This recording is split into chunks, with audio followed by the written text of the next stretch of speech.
Bonjour, aujourd'hui on va traiter la leçon de l'électricité concernant le premier chapitre, le courant électrique continu. L'objectif de ce chapitre, ou bien les objectifs de ce chapitre sont connaître l'électrisation par frottement, connaître les deux types d'électricité et leur interaction, définir la charge électrique élémentaire E, explication du phénomène d'électrisation à partir de la structure de la matière, connaître le sens conventionnel du courant électrique, connaître la nature du courant électrique, connaître la quantité d'électricité Q est égale à NE, définir l'intensité du courant électrique I est égale à Q sur delta T et son unité dans le système international SI. Connaître et appliquer la loi de conservation de la quantité d'électricité, utiliser l'ampère-mètre et appliquer les deux relations I est égal à Q sur delta T et Q est égal à N. Premièrement, on va prouver expérimentalement l'existence des deux types d'électricité. Pour cela, on va entamer l'expérience suivante. On électrise un bâton en ébonite par frottement contre une peau de chat et on électrise deux bâtons en verre par frottement contre un morceau de soie. On remarque que lorsqu'on approche les deux bâtons en verre, ils se repoussent. On dit qu'il y a répulsion. Par contre, lorsqu'on approche celui en verre avec celui en ébonite, ils s'attirent. On dit qu'il y a attraction.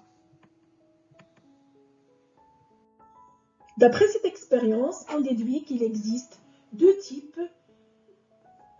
sortes d'électricité. On peut donc déduire qu'il existe deux sortes d'électricité par convention.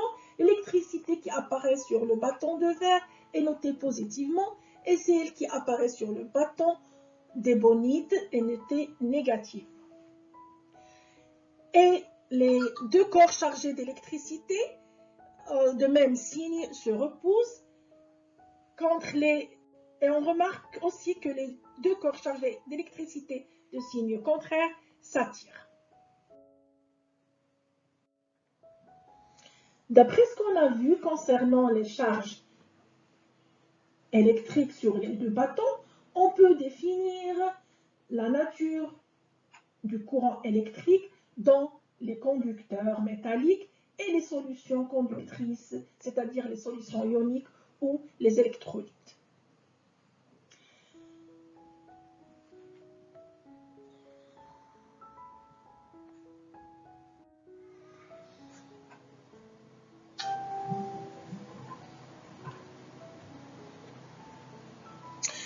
Dans les métaux et les électrons en libre, les électrons libres se déplacent selon un mouvement orienté. Ils circulent de la borne négative vers la borne positive à l'extérieur du générateur. Et ce mouvement ordonné des électrons constitue ce qu'on appelle le courant électrique. Le sens conventionnel du courant électrique dans un circuit est du pôle positif vers le pôle négatif.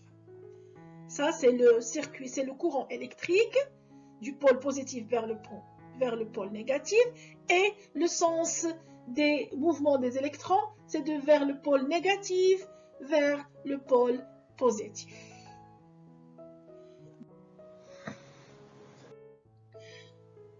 Selon l'expérience suivante, on a un mélange d'électrolytes composé des ions positifs et des ions négatifs.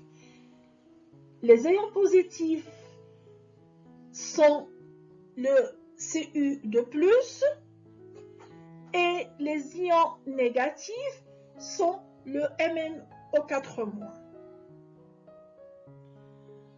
Lorsque l'interrupteur du générateur est fermé, on remarque l'immigration des ions négatifs vers les ions négatifs MnO4- vers le pôle positif du générateur et les ions positifs Cu2+ migrent vers le pôle négatif du générateur.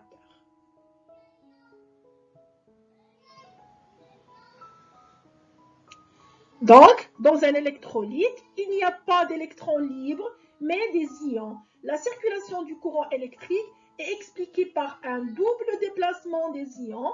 Les ions positifs se déplacent vers l'électrode reliée à la borne négative et ce qu'on appelle négatif de la pile, bien sûr, ce qu'on appelle la cathode.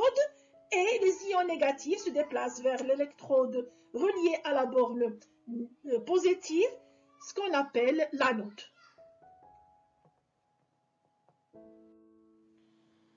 Alors, en général, on peut dire que les cations, c'est-à-dire les ions positifs, se déplacent dans le sens conventionnel du courant et les anions, c'est-à-dire les ions négatifs, se déplacent dans le sens contraire du sens conventionnel du courant.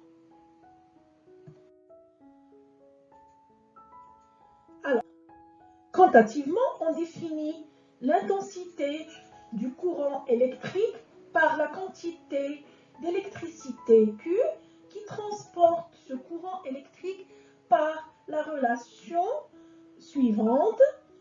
Q égale au nombre des électrons en mouvement multiplié par E, la charge élémentaire. Q est la quantité d'électricité, son unité est le coulomb, N le nombre d'électrons, E est la charge élémentaire et l'unité, son unité bien sûr c'est le coulomb. Et E égale toujours est égal à 1,6 10 à la puissance moins 19 coulombs. Maintenant, on a l'intensité du courant électrique à travers un conducteur est égale au quotient de la quantité d'électricité Q sur la durée correspondante. Et on écrit I est égal à Q sur delta T. Et puisqu'on a vu que Q est égal à NE, on aura I est égal à N fois E sur delta T. Alors, l'intensité s'exprime en ampères dans le système légal, mais dans le système pratique, on peut utiliser le milliampère ou bien le microampère. Ou bien sachant que 1 milliampère est égal à 10 à la puissance moins 3 ampères et 1 microampère égal à 10 à la puissance moins 6 ampères. Alors, pour mesurer l'intensité du courant électrique, on utilise un appareil qui s'appelle l'ampèremètre. Et il y a deux types d'ampèremètres. Il y a celui avec un aiguille et un autre digital.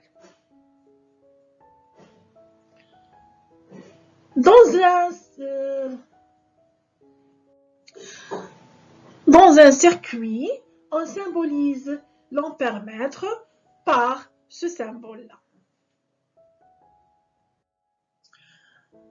Et l'ampèremètre se branche toujours en série dans le circuit électrique, comme on l'indique sur le montage ci-dessous.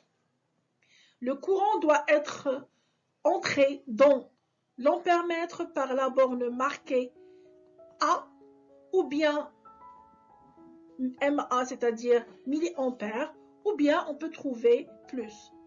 Et il doit ressortir par la borne commune marquée comme, où on peut trouver le signe moins qui indique cette borne.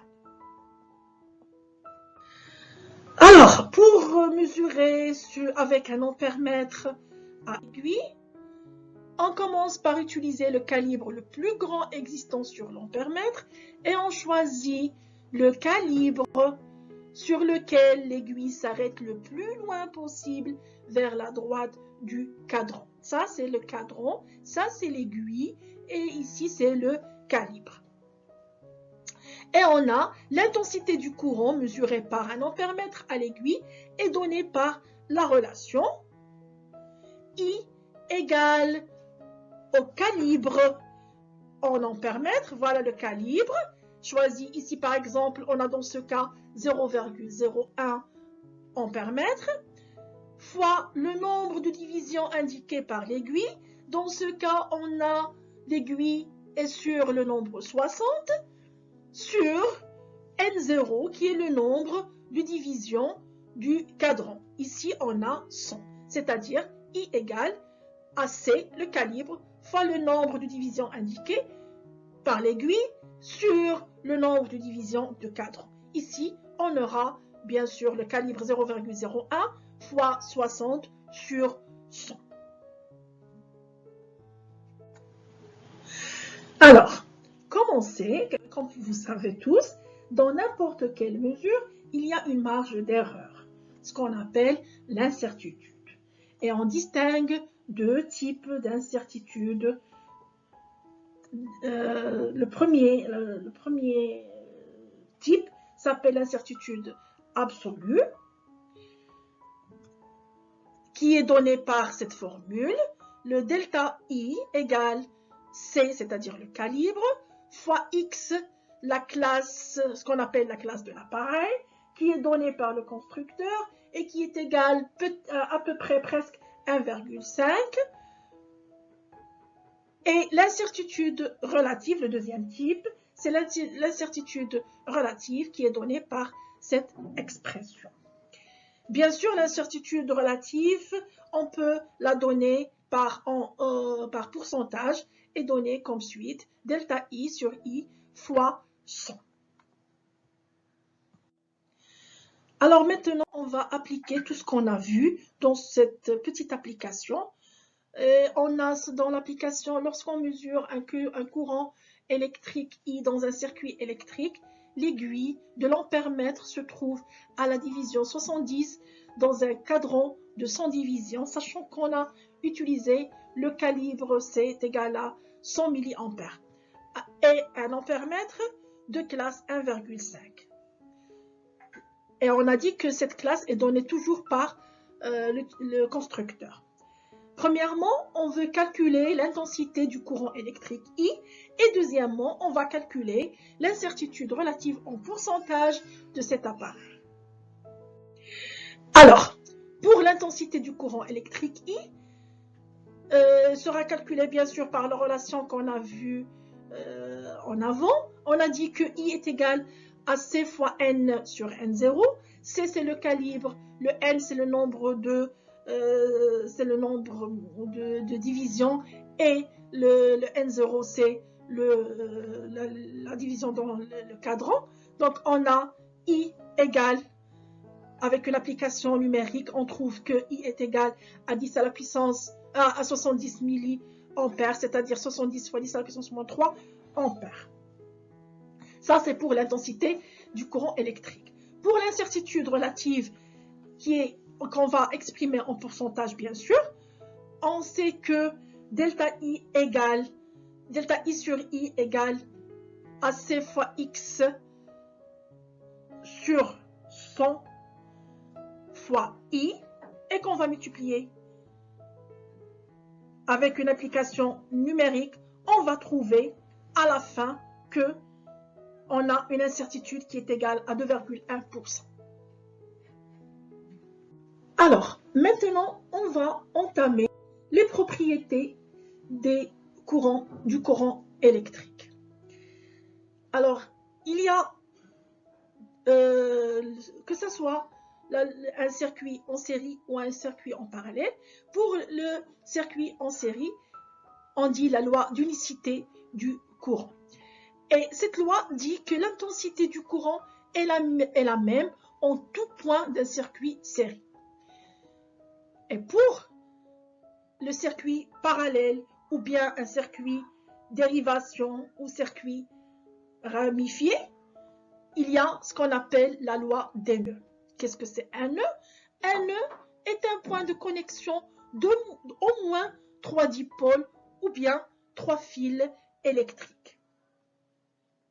Et l'énoncé de cette loi dit que la somme des intensités du courant arrivant à un nœud est égale à la somme des intensités des courants partant ou bien sortant de ce nœud. Les deltas, bien sûr, ça c'est la somme des circuits, des intensités arrivant à au nœud, et ça c'est la somme des intensités partant du nœud, comme on l'indique sur cet exemple. Dans cet exemple, on a des intensités qui sortent et d'autres qui entrent. On a ce courant entre et cette intensité sort, celui-là il sort et celui-là il sort, celui-là elle entre. Donc on va trouver que le I1 plus le I5 qui sont des intensités des courants entrants égale à I3 plus I2 plus I4 qui sont des courants sortant du nœud. Ça sont des courants entrant en nœud et ça sont des courants sortant du nœud. Donc on aura I1 plus I5 égale à I3 plus I2 plus I4. Et on va appliquer ça dans cette petite application. Dans un nœud de 5 conducteurs, on mesure la valeur d'intensité de 4 conducteurs suivant le dessin suivant. C'est-à-dire, on a ce nœud et il existe des courants qui entrent en nœud et des courants qui sortent du nœud. Et il y a un qu'on ne sait pas son sens. Pour indiquer le sens de l'intensité du courant du 5e conducteur, on va calculer sa valeur. D'après la loi des nœuds, le sens de l'intensité du courant du 5e conducteur, IE, doit être sortant. Pourquoi? Parce qu'on aura IA plus IB égale à IC plus ID plus IE. Avec IA plus IB est égal à 3,1 ampères-mètre, 2,8 ampères-mètre égale à IC plus ID. C'est-à-dire, IA plus IB est plus grand que IC plus ID. Donc, certainement, le 5e qu'on cherche, IE, sera égal à IA plus IB moins IC moins ID pour qu'il ait une valeur positive. Donc, certainement, il sera égal à 0,3 ampères. Et bien sûr, son sens sera sortant du nœud. Tell me pretty lies, look me in the face, tell me that you love me, even if it's fake.